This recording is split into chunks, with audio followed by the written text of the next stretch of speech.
Hello mga madi, gagawa nga pala tayo ngayon ng calamari. Unang-una natin gagawin, lalagyan natin ng itlog. Ginamit ko nga po pala dyan ay crispy fry. Kung sa iba man ay madami pang ititimpla, pero sa akin crispy fry lang. At ba naman kasi maghahanap ka ng mahirap kung meron namang mas madali?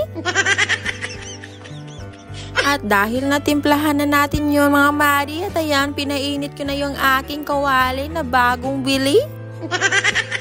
At dahil mainit-init na nga ito mga madi, at ayan, nilunod ko na ito. Pagpasensyahan nyo na yung aming background. Ito lang kasi kinaya sa budget. Pero wag ka, ang importante, nakakaluto tayo ng masasarap na ulam. Alam nyo ba mga madi, takot talaga ako magprito nito. At ayan, nagpa-rescue na ako.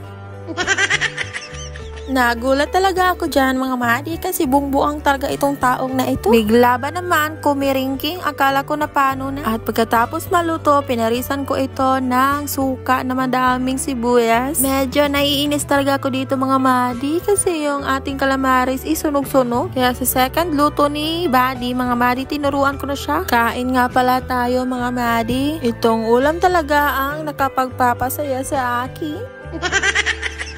Hanggang dito na lang yung aking video mga madi. Please like and share.